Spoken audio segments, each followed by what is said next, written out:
Welcome everyone to the What I Know Now podcast, where I am your host, Chris Ford, where we talk about what I know now, because 9 times out of 10, I've been there.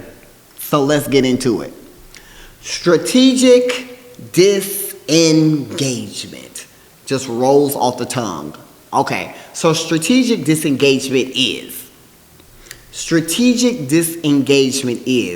learning how to pull back from certain responsibilities, certain interactions at work without really anybody noticing. The reason why we do strategic disengagement is so we can step off the paycheck treadmill. Now, when the checks are good, the bonuses are good, there is this type of gaslighting, corporate gaslighting that goes on.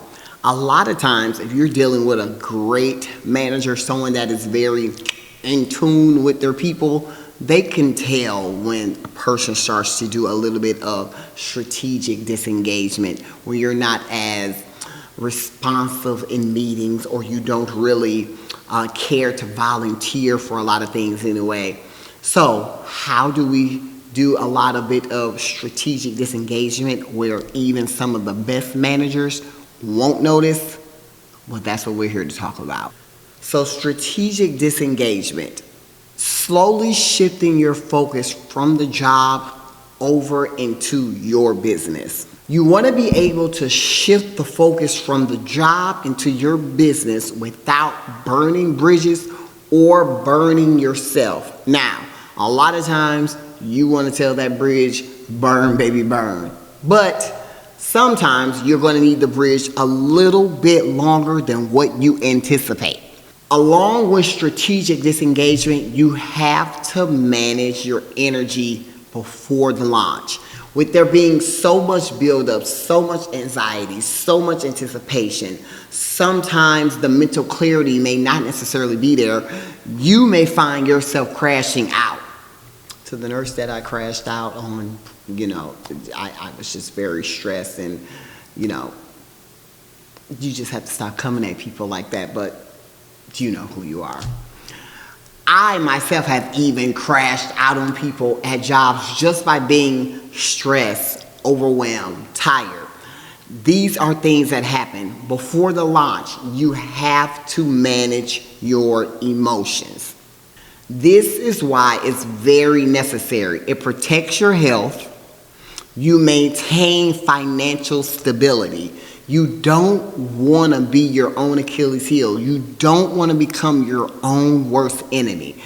I'm telling you, from what I know now, from my experience, you don't want to be the person who throws off your own business. Let your yes be yes, and just do what the fuck they tell you to do. Remember, your future self will thank you. Along with your strategic disengagement, you want to build momentum without the pressure of quitting immediately. So, getting some momentum in your business, getting a couple sales up in your business is something that you want to do while making that transition. Building a lot of times for the business that you have, building that client base up already, so when you do make that transition, you have a little bit of a parachute when you're leaving out of the place that you were already working.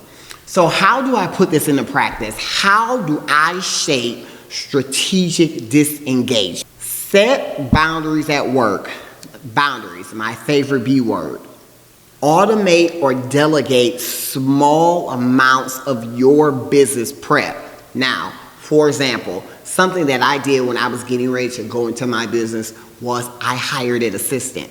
I was paying an assistant $100 a week for 4 hours worth of work.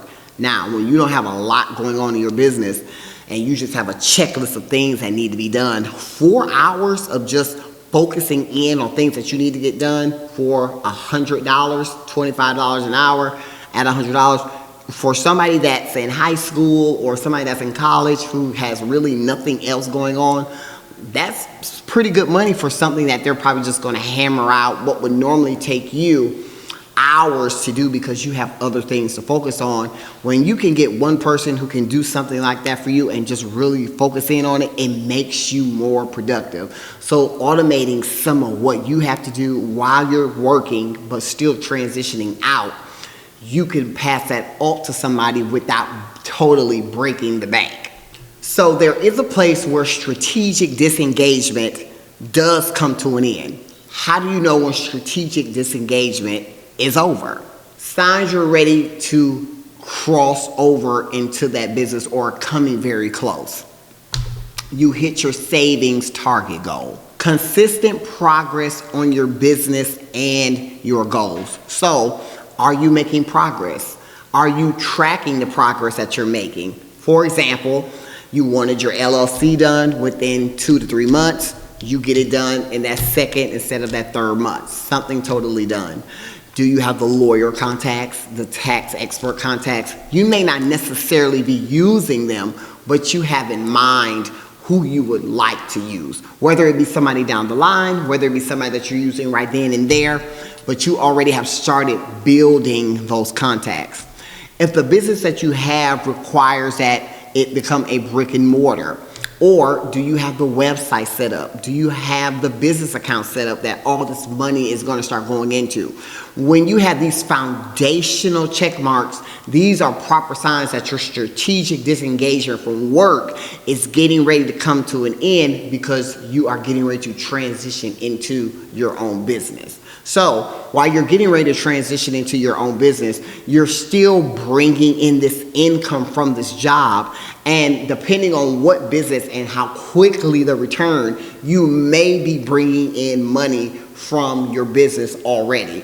Taking that money, putting it into your savings and using it to push the business is how you start drawing to an end, or knowing that you're drawing to an end of strategic disengagement. Now, I like to tell people there really isn't a time where you are going to feel 100% ready. So the only time you're never really going to feel ready just to do it. You have to be able to say, I'm going to do it anyway. A lot of the time when you go ahead and do it, the momentum comes while you're doing it. One of the things that happens when I'm on the treadmill, a lot of times, as a lot of us, I don't feel like going. I may be tired. I may have just gotten off of work.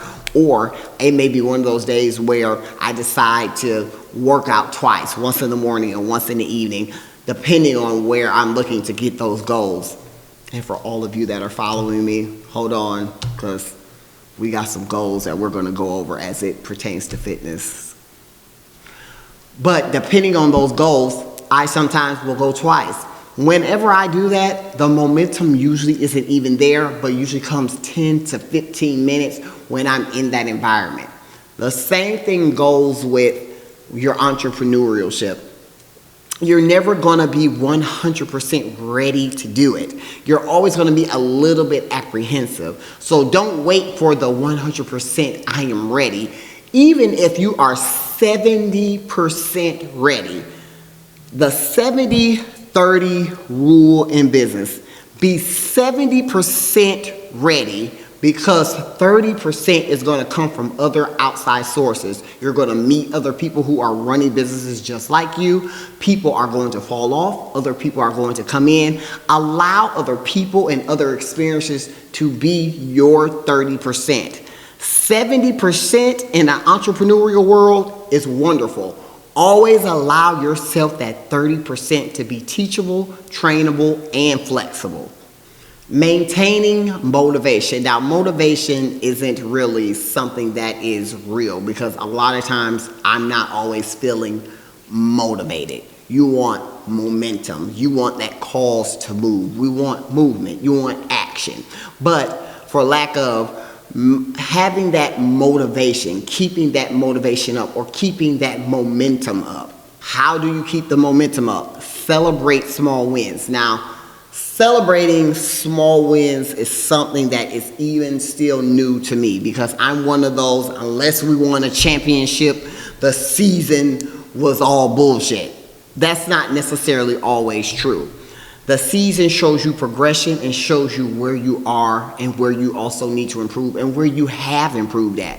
You don't want to throw the entire season away just because you didn't win the championship, but you want to use the previous season, if you didn't win the championship, how to come back even stronger. Say you did win it. You want to use that same season not as this is how we do it, but you always want to use that previous season as to say, this is how we can improve to make sure that we keep winning championships. Visualize the freedom coming. Before Harriet Tubman became free, she had to want freedom. It came with a vision. You can't fully want to be something if you can't conjure up your own picture of it. You may not necessarily hit it right on the target of what freedom will look like as an entrepreneur, but you can always create a vision within yourself of what that freedom is going to be for you. So visualizing what freedom looks like for you. Is it being able to pick your kids up after school? Is it being able to wake up at 10 o'clock in the morning instead of 6 a.m. in the morning? Whatever that freedom looks like to you, visualize that. Freedom for a lot of people isn't always money, because there are a lot of people who have money but aren't necessarily free. Is it more family time? Surround yourself with supportive people. Now, support at $1,000 versus $10,000 versus $100,000 and support at $1 million, it's not always the same. Sometimes people have support for you while you're getting the LLC together, but necessarily just don't have the capacity to support you while you're running the business. That doesn't make them bad people. It just means that they can't go to that level where you're going. Strategic disengagement isn't just about even leaving your job, but being strategic in your support systems of the people that you have around you. It doesn't make a person a bad person just because they don't have the capacity to support you where you feel that you need that support. Being able as a CEO, as the visionary of your life, to be able to let people go without being angry, without being defensive, helps you even in strategically disengaging when it comes to business decisions that you have to take care of, when it comes to people that you have to transition out of. Getting this core response together early before even going into your business is going to help you tremendously down the road. Strategic disengagement doesn't mean that you are checked out. Strategic disengagement rather means that you're checked into your future and checking out or transitioning out of working with someone else. Protect your energy, protect your income, all while you are building. Every paycheck that you bank is literally laying the foundation of the business that you're crossing over into. Crossing over is the most important part. It's not what they're doing to you. It's not what they aren't doing. But getting across the bridge is the most important part. It's not what they said to you. It's how you choose to respond to it. You don't want to win the battle and totally forfeit the war. The war is the business that we're going for. The war over our emotions, the war that we have to deal with people. We want to win that war. So petty battles, petty differences, we can let that go. We don't want to sacrifice the foundation that we're building as a business. One of the final things that I really want you to really take into hand is once you have mastered your feelings as it pertains with people you are working with, once you have continued to the best of your ability, put those finances up. Everyone's not in a season of saving, but when you're crossing over into a business, you do have that small season of saving, whether it be $20 a week or $200 a week. You have to start posturing yourself to be able to stay in that season and sacrificing certain things. Because once you have created the sacrifice, once you have given your all, once you have kept your emotions in check, but there's a lot of things that you really want to say, but when you constrain yourself and you hold yourself as a higher CEO standard and doing the things that the future self you will thank you for doing, you can most definitely cross that bridge with confidence.